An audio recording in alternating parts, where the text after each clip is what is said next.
time now and I'll be an aunt. Almost as good as having my own children. Aunt Abigail. Oh, I can hardly wait until he's old enough to say it. What are you thinking, Simon? I'm thinking about my taxes. Too bad. What a beautiful night. Everything is so still, so expectant, as if the whole world was waiting on this night. Can you feel it, Simon? It's like all creation is holding its breath. Waiting for what? For the birth. Abby, I think you're romanticizing over much. Well, it is quiet tonight. That's a fact. The only movement is the dancing of the stars, always in the corner of your eye.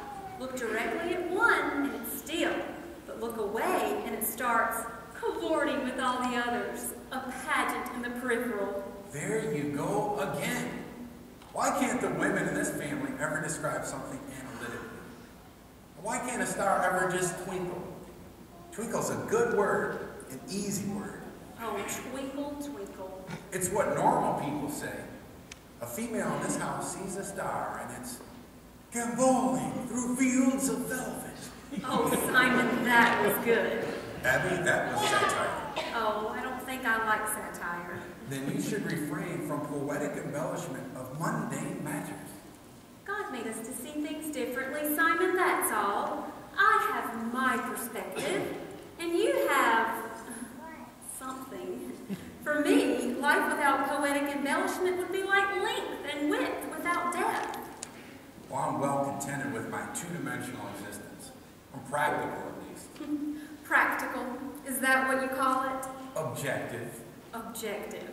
Reasonable. Oh, I have a poem for you. Is it practical, objective, and reasonable? Yes, it is a very practical poem, and I have been thinking much of this one lately. Go ahead. But you, Bethlehem Ephrathah, though you are little among the thousands of Judah, yet out of you shall come forth unto me the one to be ruler in Israel, whose goings forth have been from of old, from the days of eternity. Ah, that's an old one. Do you know where it's from?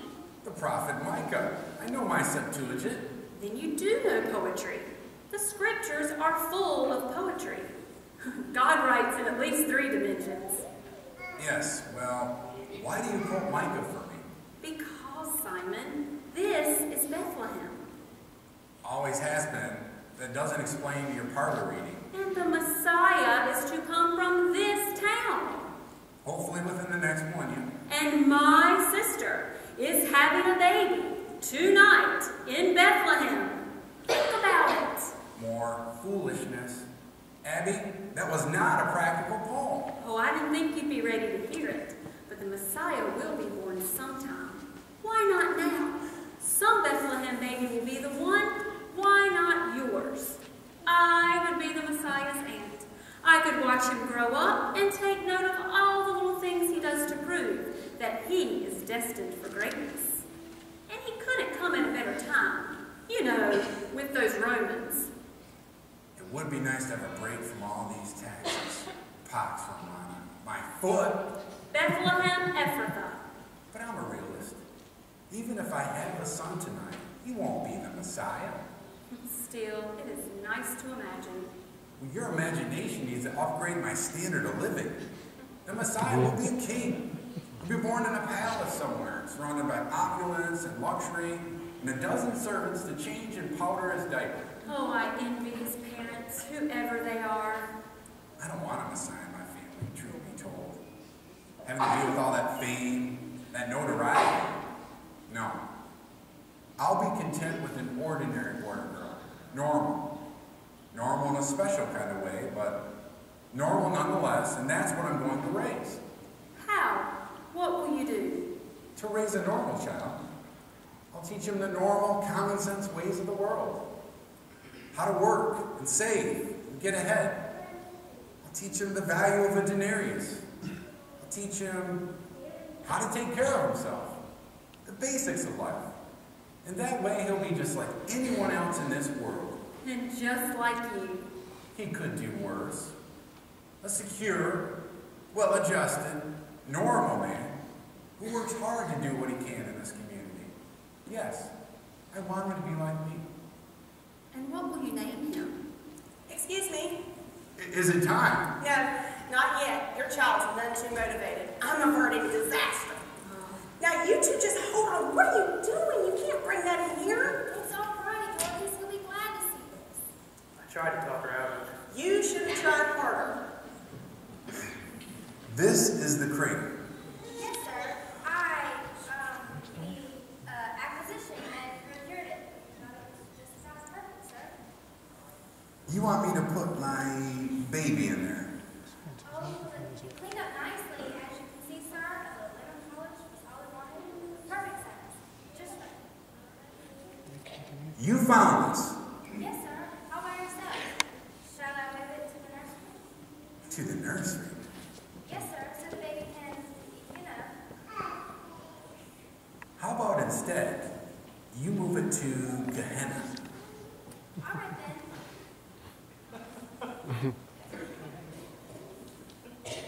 Gehenna! I know where that is. Do you realize what you brought me? What was it called? A manger! That's it. For the love of Moses' beard, this is nothing but a filthy manger. The silk shoes. A manger! And look at the filth on here. He doesn't like it. I asked you to find a cradle for my child. My child. And you bring me a livestock salad bar? No child of mine will ever be laid in a manger. I wouldn't want to see my worst enemy's child in that thing. Sorry, sir. Obviously, we made a poor choice. This is a respectable home. This is a respectable birth, one that requires a crib not covered with cow saliva. Of course. How silly of us. Get out of here. Take this thing with you. I've had it up to here with your bovine buffoonery. Don't come back here without a real cradle, you hear me? A real one. And I hope you both get splinters. I'm sorry about that, Abigail. Meg and Reuben are usually more discreet than that when we have company. Oh, it's all right, Dorcas. It is a strange night. Strange nights are caused by strange people. And I saw something else strange tonight, in a different sort of way. On your street, Simon, no more than 2 blocks from here. A man and a woman. She was nothing more than a girl, really. She was on a donkey, and she was very pregnant. How interesting. How convicting. What was odd was that when I first saw them, I felt sorry for them, being out so late in such condition. But as I passed them on the street, they both smiled at me. Makes you wonder who to feel sorry for. They smiled as if everything were all right. Oh, I remember her smile. Don't you remember her smile, sir? Enough. I don't want to hear any more about pregnant stragglers, and I don't want to hear about their smiles. Did you see the same pair? Briefly, just long enough for your brother-in-law to refuse them a room for the night. They stopped here. Did they think this was an inn?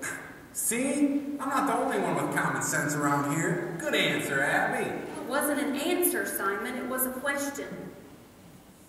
And a good one. They stopped here probably because we're the largest house for 5 blocks. And they were turned away? Yes, for all we know, they're out wandering the streets with darkness as their only companion, both shivering from cold and hunger, on the verge of exhaustion and hollow despair. Oh, brother. Oh, Simon, how could you? I am sincerely hoping for a boy tonight. I'm tired of being outnumbered. I'll go see if he's arrived for you yet. I don't mean to chide you, Simon. You just really surprise me sometimes. God will take care of those people, Abby. We didn't need to get involved. Yes, I am sure God is taking care of them. We didn't need to get involved. I need to wash.